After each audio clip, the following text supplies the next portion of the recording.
Guys, स्वागत है आप सभी का आपके अपने YouTube channel ES smart classes में। आज के इस वीडियो में हम हिंदी के ऐसे मॉक टेस्ट की बात करेंगे जिसमें हमने सभी चैप्टर के पिछले पेपर्स में पूछे हुए प्रश्न रखा है। इस मॉक टेस्ट को सॉल्व करके देखिए आप लोग। अगर आप लोग इसे सॉल्व कर पा रहे हैं तभी समझिए कि आपकी तैयारी अच्छी है। अगर आप इसे सॉल्व नहीं कर पा रहे हैं तो आपको हिंदी की तैयारी और अच्छे से करने की ज़रूरत है। चलते हैं आज के पहले प्रश्न की ओर। इससे पहले जो भी चैनल पर नए हैं चैनल को सब्सक्राइब कर लें और बेल आइकन को भी प्रेस कर लें ताकि नेक्स्ट वीडियो की अपडेट उनको टाइम पर मिल जाए। हमारे सभी क्लास की PDF प्राप्त करने के लिए आप लोग हमारे व्हाट्सएप ग्रुप या टेलीग्राम ग्रुप से जुड़ सकते हैं। ये है व्हाट्सएप नंबर। इसमें आप लोग अपना नाम और नंबर लिखकर मैसेज कीजिए जिससे आपको हम अपने व्हाट्सएप ग्रुप में ऐड कर देंगे। टेलीग्राम का लिंक हमने वीडियो के डिस्क्रिप्शन में दे रखा है, वहाँ से आप हमारे टेलीग्राम ग्रुप से जुड़ सकते हैं। वहीं आपको फ्री में सभी PDF प्राप्त होंगी। स्टार्ट करते हैं आज का पहला क्वेश्चन। पहला क्वेश्चन है, बिनु पग चलें सुनय बिनु काना कर बिनु कर्म करें विधि नाना। उपरोक्त पंक्तियों में प्रयुक्त अलंकार है। क्या पूछ रहा है यहाँ पर कि इन पंक्तियों में कौन सा अलंकार है। आंसर करिए आप लोग। विभावना है, विशेषोक्ति है, असंगति है या दृष्टांत है। यहाँ पर देखिए, पहले आप लोग इसका अर्थ समझिए। बिनु पग चलें सुनय बिनु काना। बिनु पग मतलब पैर नहीं है फिर भी चल रहा है। सुनय बिनु काना, कान नहीं है फिर भी सुन रहा है। कर बिनु कर्म करें विधि नाना। इसका जो राइट आंसर होगा वह हो जाएगा ऑप्शन नंबर ए, विभावना। विभावना अलंकार होता क्या है, जहाँ कारण ना होने पर भी कार्य संपन्न हो जाए। नोट कर लीजिएगा इसको। कारण ना होने पर भी जहाँ कार्य संपन्न हो जाए वह होता है विभावना। और इसका जस्ट उल्टा होता है विशेषोक्ति। जहाँ पर कारण के रहते हुए भी कार्य संपन्न ना हो वह होता है विशेषोक्ति। ऐसे ही असंगति होता है। कारण और कार्य जहाँ पर दोनों में असंगति होती है, अलग अलग होते हैं, कारण कहीं और होता है और कार्य कहीं और होता है, तो वहाँ पर होता है असंगति अलंकार। तो यहाँ पर देखिए इसका right answer option number A को चला जाता है। नेक्स्ट क्वेश्चन देखेंगे। क्वेश्चन नंबर 2, गोस्वामी तुलसीदास का निधन वाराणसी के किस घाट में हुआ था। आंसर करिए इसका आप लोग। दशाश्वमेध घाट, राम घाट, अस्सी घाट या मणिकर्णिका घाट। यहाँ पर देखिए इसका जो राइट आंसर होगा वह हो जाएगा ऑप्शन नंबर सी, अस्सी घाट। गोस्वामी तुलसीदास जी जो हैं उनका निधन वाराणसी के अस्सी घाट में 1623 ईस्वी को हुआ था। इनका जो जन्म हुआ था वह 1511 ईस्वी में हुआ था, चित्रकूट के राजापुर में। नेक्स्ट क्वेश्चन में चलते हैं। एक ही क्वेश्चन में हम यहाँ पर आपको कई क्वेश्चन बता रहे हैं, सभी को नोट करते चलिएगा। नेक्स्ट क्वेश्चन है, हिंदी का पहला पत्र है। यहाँ पर पूछ रहा है कि हिंदी में प्रकाशित होने वाला पहला पत्र कौन सा है। उदंत मार्तंड, बनारस अखबार, हरिश्चंद्र मैगजीन या इतिहास तिमिर नाशक। तो यहाँ पर देखिए इसका जो राइट आंसर चला जाएगा वह जाएगा ऑप्शन नंबर ए पर, उदंत मार्तंड। हिंदी का पहला पत्र जो प्रकाशित हुआ था वह था उदंत मार्तंड। इसका प्रकाशन किसने किया था, पंडित जुगुल किशोर ने। नोट कर लीजिएगा, पंडित जुगुल किशोर ने इसका प्रकाशन 1826 ईस्वी में किया था। 1826 में किया था, नोट कर लीजिएगा। इसका राइट आंसर है option number A. Next question की ओर चलते हैं। एक ओर अजगरहि लखी एक ओर मृगराय, बिकल बटोही बीच ही पर्यो मूर्छा खाए। उपरोक्त पंक्ति में प्रयुक्त रस है। अब यहाँ पर रस से क्वेश्चन है, इसको आप लोग पहले इसका अर्थ समझिए। एक ओर अजगरहि लखी, एक तरफ तो अजगर है और दूसरी ओर कौन है, एक ओर मृगराय है। बिकल बटोही, जो बटोही है वह बीच में है इन दोनों के, और भय के मारे मूर्छा खा गया। भय से ही तो मूर्छा खाएगा, जब किसी को डर लगेगा तो मूर्छा खा गया। तो यहाँ पर देखिए उपरोक्त पंक्ति में प्रयुक्त रस है। कौन सा रस है, रौद्र रस, वीर रस, भयानक रस या करुण रस। यहाँ पर देखिए हमने आपको पहले ही बता दिया कि यहाँ पर भय के कारण मूर्छा खा रहा है, तो यहाँ इसका राइट आंसर चला जाएगा ऑप्शन नंबर सी पे, भयानक रस। नेक्स्ट क्वेश्चन की ओर चलते हैं। वाक्य रसात्मकम काव्यम किसका कथन है। ये भी रस से संबंधित क्वेश्चन है। ये कथन है, किसने कहा है, यहाँ पर पूछा है। विश्वनाथ ने, मम्मट ने, राजशेखर ने, पंडित राज जगन्नाथ ने। वाक्य रसात्मक काव्यम, इसका अर्थ हुआ रसात्मक वाक्य ही काव्य है। इसका जो राइट आंसर है वह जाएगा ऑप्शन नंबर ए पे।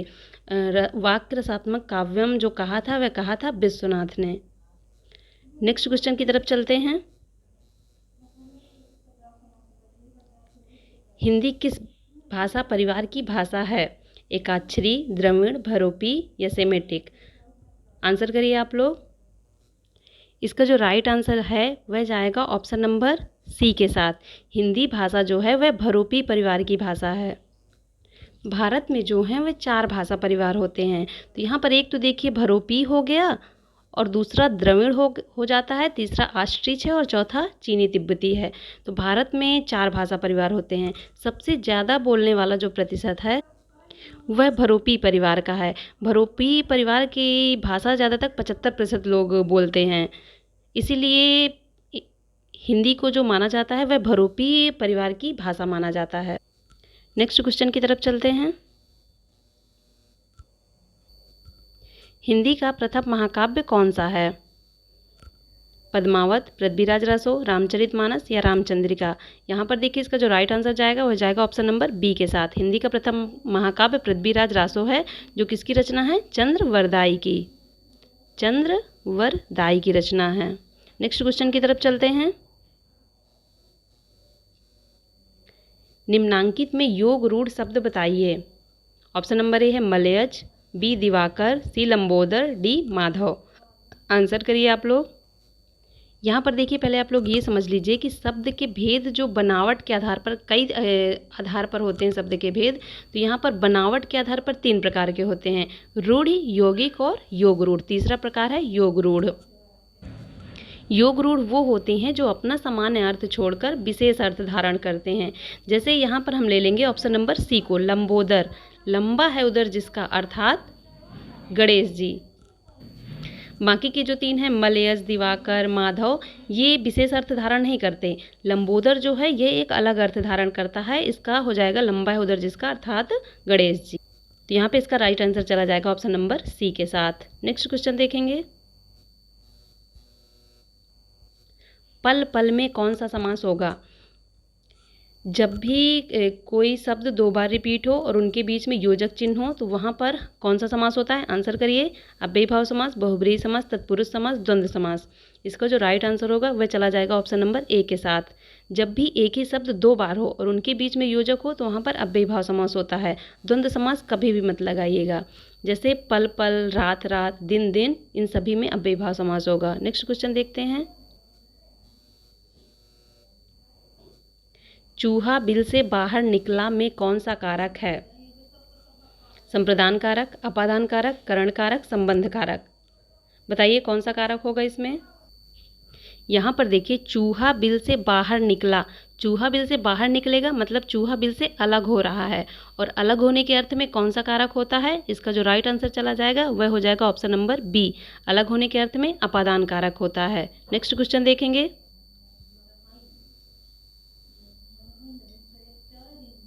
बालधि विशाल विकराल ज्वाल जाल मानो, लंक लीली बै को काल रसना पसारी है। यहाँ पर देखिए अलंकार पूछ रहा है, उपरोक्त पंक्तियों में कौन सा अलंकार है? ऑप्शन नंबर ए है उपमा और रूपक, बी यमक और श्लेष, सी उत्प्रेक्षा और अनुप्रास, डी अनुप्रास और यमक। इसका राइट आंसर क्या होगा? यहाँ पर आप लोग उदाहरण को फिर से पढ़िए। बालधि विशाल विकराल ज्वाल जाल मानो। यहाँ पर देखिए बा वर्ण की आवृत्ति हुई है। जहाँ पर वर्णों की आवृत्ति होती है वहाँ पर कौन सा अलंकार होता है? अनुप्रास। इसमें 2 अलंकार हैं, एक तो अनुप्रास हो गया, दूसरा कौन सा होगा? याद करिए, जनु जानो मनु मानो, ये शब्द जिसमें होते हैं वहाँ पे कौन सा अलंकार होता है? उत्प्रेक्षा अलंकार। तो इसका राइट आंसर चला जाएगा ऑप्शन नंबर सी के साथ। उत्प्रेक्षा की ये पहचान होती है कि जिस भी उदाहरण में जनु जानो मनु मानो जनहु मनहु वर्ण मिलते हैं, शब्द मिलते हैं, वहाँ पर उत्प्रेक्षा अलंकार होता है। और जहाँ पर वर्णों की आवृत्ति होती है वहाँ पर अनुप्रास, तो यहाँ पर उत्प्रेक्षा और अनुप्रास दोनों हो जाएंगे। नेक्स्ट क्वेश्चन की तरफ चलेंगे। रसों को उद्दीप्त और उद्दीप्त करने वाली सामग्री क्या कहलाती है? विभाव, अनुभाव, स्थायी भाव या संचारी भाव? इसका जो राइट आंसर होगा वह चला जाएगा ऑप्शन नंबर ए के साथ, विभाव। विभाव होते क्या हैं? जो रसों का संबंध स्थायी भाव से होता है। जो स्थायी भावों को उदित या उद्दीप्त करते हैं या उनको स्थायी भावों के उद्बोधन कारण को विभाव कहते हैं। या कह सकते हैं जिन कारणों से स्थायी भाव जगते हैं उसको विभाव कहते हैं। तो यहाँ पर रसों को उदित और उद्दीप्त करने वाली सामग्री विभाव कहलाती है। नेक्स्ट क्वेश्चन की तरफ चलेंगे। छंद का सर्वप्रथम उल्लेख कहाँ मिलता है? ऋग्वेद में, यजुर्वेद में, सामवेद में, उपनिषद में। इसका जो राइट आंसर है वह हो जाएगा ऑप्शन नंबर ए। छंद का जो सर्वप्रथम उल्लेख मिलता है वह मिलता है ऋग्वेद में। यहाँ पर एक चीज़ और नोट कर लीजिए कि छंद शास्त्र के जो प्रणेता थे वह पिंगल नाम के एक ऋषि थे। नोट कर लीजिए, पिंगल इंपॉर्टेंट है। छंद शास्त्र के प्रणेता पिंगल नाम के एक ऋषि थे। नेक्स्ट क्वेश्चन, भारतीय संविधान के किन अनुच्छेदों में राजभाषा संबंधी प्रावधानों का उल्लेख है? ऑप्शन नंबर ए है 343 से 351 तक, बी 434 से 315 तक, सी 443 से 458 तक और डी है 334 से 336 तक। आंसर करिए इसका। यहाँ पर देखिए हमारे संविधान में भी राजभाषा का उल्लेख किया गया है, जिसका उल्लेख संविधान के भाग 17 अनुच्छेद 343 से 351 तक है। तो इसका राइट आंसर जो होगा वह हो जाएगा ऑप्शन नंबर ए को चला जाएगा। संविधान में 8वीं अनुसूची में भी राजभाषा का उल्लेख है। तो नोट कर लीजिएगा, भाग 17 में अनुच्छेद 343 से 351 तक और एक 8वीं अनुसूची में भी राजभाषा का उल्लेख है। नेक्स्ट क्वेश्चन की ओर चलेंगे। ज्ञ किन वर्णों के संयोग से बना है? जा प्लस या, जा प्लस सिया, जा प्लस धा, जा प्लस न्या। तो इसका जो राइट आंसर हो जाएगा वह हो जाएगा ऑप्शन नंबर बी। यहाँ पर देखिए ज़्यादा से ज़्यादा जो कन्फ्यूजन होता है हलंत में होता है, तो आपको याद रखना है कि जिसमें हलंत है उसी में आपको आंसर करना है। नेक्स्ट क्वेश्चन देखेंगे। निम्नलिखित में से सघोष व्यंजन हैं सा, हा। इसका आंसर क्या होगा? इसका जो राइट आंसर होगा वह चला जाएगा ऑप्शन नंबर डी के साथ। यहाँ पर देखिए पूछ रहा है सघोष व्यंजन कौन सा है। यहाँ पर देखिए ये जो तीनों हैं ये हो जाते हैं अघोष और हा जो होता है वह होता है सघोष। यहाँ पर यही कन्फ्यूजन होता है कि लोग याद रखते हैं सा हा, मतलब ये तीनों अघोष है तो हा को भी अघोष ही लगा देते हैं, लेकिन यही चीज़ कन्फ्यूजन आपको दूर करना है। ये तीनों होते हैं सघोष और हा जो होता ये तीनों होते हैं अघोष और हा जो होता है वह होता है सघोष। नेक्स्ट क्वेश्चन देखेंगे। निम्नलिखित में से कौन सा शब्द शुद्ध है? अब यहाँ पर देखिए अधिशासी 4 तरह से यहाँ पर लिखा है, आपको बताना है कौन सा शब्द शुद्ध है। आंसर करिए आप लोग, फिर हम बताते हैं इसका आंसर क्या होगा। यहाँ पर देखिए इसका जो राइट आंसर होगा वह चला जाएगा ऑप्शन नंबर ए के साथ। अधिशासी कैसे लिखा जाता है ये देखिए, इसमें ये वाला सा होता है, अच्छे से इसको दिमाग में रखिएगा।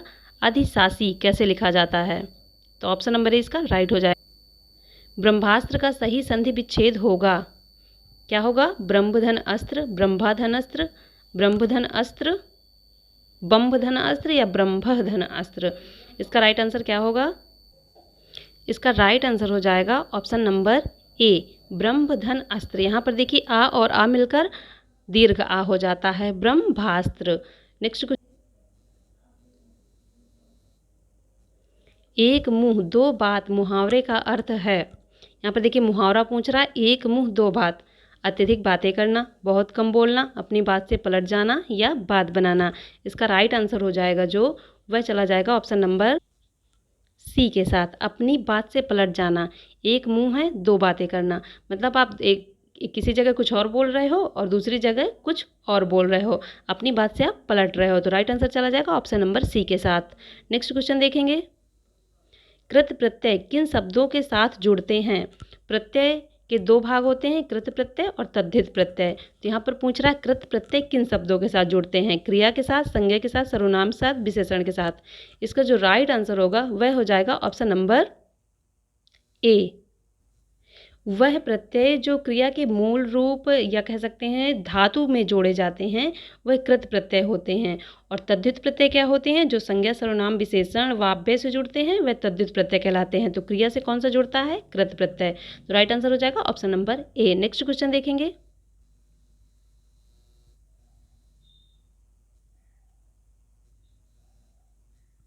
संविधान सभा में हिंदी को राजभाषा बनाने का निर्णय कब लिया गया? 26 जनवरी 1950 को, 14 सितंबर 1950 को, 14 सितंबर 1949 को या 15 अगस्त 1947 को। तो यहाँ पर देखिए याद रखिएगा, इसका जो राइट आंसर हो जाएगा वह हो जाएगा ऑप्शन नंबर सी। संविधान सभा में हिंदी भाषा को भाषा बनाने का जो निर्णय लिया गया था वह 14 सितंबर 1949 को लिया गया था। सन भी याद रखिएगा, 1949 को। 14 सितंबर को ही हिंदी दिवस भी मनाया जाता है। चलिए देखते हैं नेक्स्ट क्वेश्चन। निम्नलिखित शब्दों में सरस्वती का पर्याय है, यहाँ पे पर्यायवाची पूछ रहा है, सरस्वती का पर्यायवाची कौन सा होता है? पद्मा, गिरा, शैलजा या अर्कजा। इसका राइट आंसर क्या होगा? यहाँ पर देखिए इसका जो राइट आंसर होगा वह हो जाएगा ऑप्शन नंबर बी। सरस्वती की जो पर्यायवाची होती है, गिरा, शारदा, बिमला, वीणा पाणी, ये सभी सरस्वती की पर्यायवाची होती हैं। पद्मा जो होती है ये लक्ष्मी की पर्यायवाची है। नेक्स्ट क्वेश्चन देखेंगे। निम्नलिखित में से कौन सी बोली पश्चिमी हिंदी वर्ग की नहीं है? अवधी, ब्रज, कन्नौजी, बुंदेली। आंसर करिए इसका आप लोग। यहाँ पर देखिए इसका जो राइट आंसर हो जाएगा वह हो जाएगा ऑप्शन नंबर ए, अवधी। कौन सी बोली पश्चिमी हिंदी वर्ग की नहीं? यहाँ पर पश्चिमी हिंदी की पूछ रहा है। अवधी जो होती है ये पूर्वी भाग की बोली होती है। बाकी जो ब्रज, कन्नौजी और बुंदेली हैं ये सभी पश्चिमी हिंदी की बोली होती हैं। और पूर्वी हिंदी की जैसे अवधी हो गई, बघेली हो गई, छत्तीसगढ़ी, ये पूर्वी हिंदी की होती हैं। नेक्स्ट क्वेश्चन देखेंगे। निम्नांकित में अविकारी शब्द हैं, नारी, सर्दी, परंतु, मीठा। यहाँ पर पूछ रहा अविकारी शब्द। आंसर करिए इसका देखिए जो राइट आंसर होगा वह हो जाएगा ऑप्शन नंबर सी, परंतु। अविकारी शब्द क्या होते हैं? अव्यय ही अविकारी शब्द होते हैं। अव्यय क्या होते हैं? जिनके लिंग वचन कारक में आप कोई परिवर्तन नहीं कर सकते। जैसे हम ले लेते हैं आज, कब, किंतु, परंतु, तब, जब, जहाँ, इसलिए, ये सभी होते हैं अव्यय और यही अविकारी शब्द होते हैं। यहाँ पर देखिए परंतु के ना आप लिंग में, न वचन में, न कारक में कोई परिवर्तन नहीं कर सकते। नेक्स्ट क्वेश्चन देखेंगे।